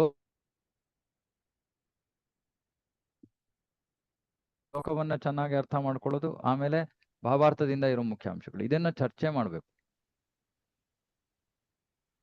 ಹರೇ ಕೃಷ್ಣ. ಕೇಳ್ತಾ ಇದೆಯಾ? ನಂದೇನೋ ಇಂಟರ್ನೆಟ್ ಕುಣಿತಾ ಇದೆ ಇವತ್ತು. ಕೇಳಿಸ್ತಾ ಇದೆ. ಓಕೆ. ಸೊ ಅದೊಂದು ಮುಖ್ಯವಾದ ಒಂದು ಅಭ್ಯಾಸ, ಅದನ್ನ ರೂಢಿಯನ್ನ ಮಾಡ್ಕೊಂಡ್ರೆ ಚೆನ್ನಾಗಿರುತ್ತೆ. ಅದೇ ರೀತಿ ಭಾಗವತದ 7ನೇ ಸ್ಕಂದದಲ್ಲಿ ಅಧ್ಯಾಯ 8 ಶ್ಲೋಕ 42ರ ಒಂದು ಪ್ರಸಂಗ ಉಂಟು. ದೇವತೆಗಳು ನರಸಿಂಹದೇವರನ್ನು ಕುರಿತು ಪ್ರಾರ್ಥಿಸುತ್ತಿದ್ದಾಗ ಸ್ವರ್ಗಾಧಿಪತಿಯಾದ ಇಂದ್ರ ಹೇಳ್ತಾನೆ, ಹೇ ಪುರುಷೋತ್ತಮನೆ, ಪರಮೋತ್ತಮನೆ, ಪರಮ ಉತ್ತಮನೆ. ಓಕೆ. ಯಜ್ಞಾದಿ ಕಾರ್ಯಗಳಲ್ಲಿ ದೇವತೆಗಳ ಪಾಲನ್ನು ಕುರಿತು ಈ ಅಸುರರು ಮಾತನಾಡುತ್ತಾರೆ. ಆದರೆ ನೀನು ನೃಸಿಂಹದೇವನಾಗಿ ಅವತರಿಸಿದ ಮಾತ್ರದಿಂದಲೇ ನಮ್ಮನ್ನೆಲ್ಲಾ ಘೋರವಾದ ಭೀತಿಯಿಂದ ಪಾರು ಮಾಡಿದೆ. ವಾಸ್ತವವಾಗಿ ಯಜ್ಞಾದಿ ಕಾರ್ಯಗಳಲ್ಲಿ ನಮ್ಮ ಭಾಗವೇನಿದ್ದರೂ ಅದು ನಿನ್ನಿಂದಾಗಿ ಮಾತ್ರ ಲಭಿಸಿದೆ. ಏಕೆಂದರೆ ಎಲ್ಲಾ ಯಜ್ಞ ಫಲಗಳ ಪರಮೋನ್ನತ ಭೋಕ್ತಾರನು ನೀನೇ ಆಗಿದ್ದೀಯೆ. ನೀನು ಪ್ರತಿಯೊಬ್ಬ ಜೀವಿಯ ಪರಮಾತ್ಮನು, ಆದ್ದರಿಂದ ಎಲ್ಲದರ ವಾಸ್ತವವಾದ ಒಡೆಯನು ನೀನೇ. ಈ ಅಸುರ ಹಿರಣ್ಯಕಶಿಪುವಿನಿಂದಾಗಿ ನಾವು ಭಯಗ್ರಸ್ತರಾಗಿ ಹೋಗಿದ್ದೆವು. ಆದರೆ ನೀನು ನಮ್ಮಲ್ಲಿ ಅಪಾರ ಕರುಣೆ ತೋರಿ ಆ ಅಸುರನ್ನು ವಧಿಸಿದೆ. ತನ್ಮೂಲಕ ನಮ್ಮ ಭಯವನ್ನು ನಿವಾರಿಸಿ ಪುನಃ ನಿನ್ನನ್ನು ನಮ್ಮ ಹೃದಯಾಂತರಾಳಗಳಲ್ಲಿ ಇರಿಸಿಕೊಳ್ಳುವಂತೆ ಮಾಡಿದೆ. ನೋಡಿ, ಇದು ಮುಖ್ಯವಾದದ್ದು. ಇಲ್ಲಿ ತನಕ ನಾನು ಓದ್ತಾ ಇದ್ದೆ, ಏನಿದು ಶ್ಲೋಕ ಅಂತ. ಜೀವನದಲ್ಲಿ ಯಾವ ಸನ್ನಿವೇಶ ಬಂದ್ರು ಅದರ ಪರಿಣಾಮ, ಅದರ ಧ್ಯೇಯ, ಅದರ ಅಥವಾ ಒಂದು ಉದ್ದೇಶ ಏನು? ನಿನ್ನನ್ನು ನನ್ನ ಹೃದಯಾಂತರಾಳದಲ್ಲಿ ಇರಿಸಿಕೊಳ್ಳೋದು. ನಿನ್ನ ಪ್ರೇಮ ಸೇವೆಯಲ್ಲಿ ನಿರತರಾದ ಜನರಿಗೆ ಅಸುರರು ನಮ್ಮಿಂದ ಕಿತ್ತುಕೊಂಡು ಹೋದ ಸಕಲ ಸಂಪತ್ತು ಏನೂ ಅಲ್ಲವೆನಿಸುತ್ತದೆ. ನಿನ್ನ ಪ್ರೇಮ ಸೇವೆಯಲ್ಲಿ ನಿರತರಾದ ಜನರಿಗೆ ಅಸುರರು ನಮ್ಮಿಂದ ಕಿತ್ಕೊಂಡು ಹೋದ ಸಕಲ ಸಂಪತ್ತು. ಅಸುರರು ನಮ್ಮಿಂದ ಸಂಪತ್ತನ್ನು ಕಿತ್ಕೊಂಡು ಹೋದ್ರು, ನಮಗೆ ಬೇಸರ ಆಯ್ತು, ನಾವು ನಿನ್ನ ಆಶ್ರಯಕ್ಕೆ ಬಂದ್ವಿ. ಆದ್ರೆ ಇಲ್ಲಿ ಹೇಳ್ತಾ ಇದಾರೆ, ಯಾರು ಪ್ರೇಮ ಸೇವೆಯಲ್ಲಿ ತೊಡಗಿದಾರೋ ನಮ್ಮಿಂದ ಕಿತ್ಕೊಂಡು ಹೋಗಿದ್ ಸಂಪತ್ತು ಅವರ ಲೆಕ್ಕದಲ್ಲಿ ಏನೂ ಇಲ್ಲ, ವ್ಯರ್ಥ ಅದು. ಭಕ್ತರು ಮೋಕ್ಷವನ್ನು ಕೂಡ ಲೆಕ್ಕಿಸುವುದಿಲ್ಲ ಎಂದ ಮೇಲೆ ಐಹಿಕ ಸಂಪತ್ತಿನ ಮಾತನ್ನು ಹೇಳುವುದೇನಿದೆ? ವಾಸ್ತವವಾಗಿ ಯಜ್ಞ ಕಾರ್ಯಗಳ ಫಲದ ಭೋಕ್ತೃಗಳು ನಾವಲ್ಲ, ನೀನು ಎಲ್ಲದರ ಭೋಕ್ತೃವಾದ್ದರಿಂದ ನಮ್ಮ ಕೆಲಸವೇನಿದ್ದರೂ ಸದಾ ನಿನ್ನ ಸೇವಾತ್ಪರರಾಗಿರುವುದಷ್ಟೇ ಎಂದಿದ್ದಾನೆ. ನಿಂದ ಹೇಳ್ತಾ ಇದ್ದಾನೆ, ಏನಿಲ್ಲ, ಸಂಪತ್ತಿನ ಅವಶ್ಯಕತೆ ಏನಿದೆ?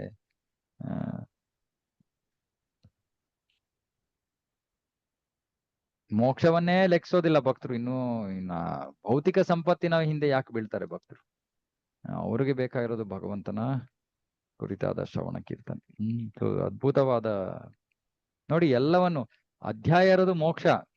ಇಲ್ಲಿ ಹೇಗೆ ಮೋಕ್ಷವನ್ನ ಮೀರಿ ನಿಲ್ಲುವ ಭಕ್ತಿ ಸೇವೆ ಅಧ್ಯಾಯ.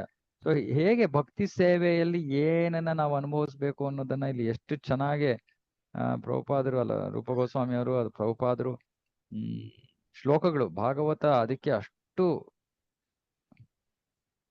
ಮುಖ್ಯವಾದದ್ದು. ನಮ್ಮ ಭಕ್ತಿಯ ಜೀವನದಲ್ಲಿ ನಾವು ಮುಂದುವರಿಬೇಕು ಅಂದ್ರೆ ನಿತ್ಯಂ ಭಾಗವತ ಸೇವೆ ಮಾಡಬೇಕು. ಎಷ್ಟ್ ಸತಿ ಓದ್ಬೇಕು? ಸಾಯೋ ತನಕ ಓದ್ತಾ ಇರ್ಬೇಕು. ಸಾಯೋ ತನಕ ಅಂತ ಹೇಳ್ಬಾರ್ದು, ಭಗವತ್ ಧಾಮಕ್ಕೆ ಹೋಗೋ ತನಕ ಓದ್ತಾ ಇರ್ಬೇಕು. ಯಾಕಂದ್ರೆ ಭಕ್ತರಿಗೆ ಸಾವಿಲ್ಲ. ಓಕೆ, ಇವತ್ತಿಗೆ ಇಲ್ಲೇ ನಿಲ್ಲಿಸ್ತೀನಿ. ಯಾರಿಗಾದ್ರೂ ಏನಾದ್ರು ಪ್ರಶ್ನೆಗಳಿದ್ರೆ ಅಥವಾ ಏನಾದ್ರು ಹೇಳಕ್ಕೆ ಇದ್ರೆ ಹೇಳ್ಬೋದು. ಹರೇ ಕೃಷ್ಣ. ಓಕೆ, ಒಂದು ಭಾವಾರ್ಥ ಇದೆ, ಇದನ್ನು ಓದ್ಬಿಡ್ತೀನಿ. ಇಂದ್ರನ ನುಡಿಯ ಭಾವಾರ್ಥ ಹೀಗಿದೆ: ಬ್ರಹ್ಮನಿಂದ ಹಿಡಿದು ಒಂದು ಕ್ಷುದ್ರ ಇರುವೆದೆಯ ತನಕ ಯಾವ ಜೀವಿಯು ಐಹಿಕ ಸಂಪತ್ತನ್ನು ಅನುಭವಿಸಲು ಹುಟ್ಟಿದ್ದುದಲ್ಲ. ಜೀವಿಗಳೇನಿದ್ದರೂ ಪರಮೋನ್ನತ ಒಡೆಯನಾದ ದೇವೋತ್ತಮ ಪುರುಷನಿಗೆ ಎಲ್ಲವನ್ನು ಅರ್ಪಿಸಲು ಮಾತ್ರ ಉದ್ದೇಶಿತರಾದವರು. ಈ ಅರ್ಪಣೆಯ ಮೂಲಕ ಅವರು ಸ್ವತೇವ ಫಲವನ್ನು ಸ್ವಯಂಚಾಲಿತವಾಗಿ ಅನುಭವಿಸುತ್ತಾರೆ. ಇದಕ್ಕೊಂದು ಉದಾಹರಣೆ ಕೊಡಬಹುದು. ದೇಹದ ವಿವಿಧ ಭಾಗಗಳು ಆಹಾರ ಪದಾರ್ಥಗಳನ್ನು ಸಂಗ್ರಹಿಸಿ ಅಡುಗೆ ಮಾಡಿ ಆ ಪದಾರ್ಥಗಳನ್ನು ಹೊಟ್ಟೆಗೆ ರವಾನಿಸುತ್ತವೆ. ಆಹಾರವು ಹೊಟ್ಟೆಯನ್ನು ಸೇರಿದ ಮೇಲೆ ದೇಹದ ಎಲ್ಲಾ ಭಾಗಗಳು ಊಟದ ಫಲವನ್ನು ಸಮನಾಗಿ ಪಡೆಯುತ್ತವೆ. ಹಾಗೆ ಪರಮಪ್ರಭುವನ್ನು ತೃಪ್ತಿಗೊಳಿಸುವುದು ಪ್ರತಿಯೊಬ್ಬರ ಕರ್ತವ್ಯವೂ ಆಗಿದೆ. ಹೀಗಾದಾಗ ಎಲ್ಲರೂ ಸ್ವಯಂಚಾಲಿತವಾಗಿ ಸಂತೃಪ್ತರೇ ಆಗುತ್ತಾರೆ. ಓಕೆ, ಭಗವಂತನ ಸೇವೆಯಲ್ಲಿ ಇದ್ರೆ ನಿರತರಾಗಿದ್ರೆ, ಮನಪೂರ್ವಕವಾಗಿ ನಿರತರಾಗಿದ್ರೆ ನಮಗೆ ಸಂತೃಪ್ತಿಯನ್ನ, ಆನಂದವನ್ನ, ಸಂತೋಷವನ್ನ. ಓಕೆ, ಇಲ್ಲಿಗೆ ನಿಲ್ಲಿಸ್ತೀನಿ.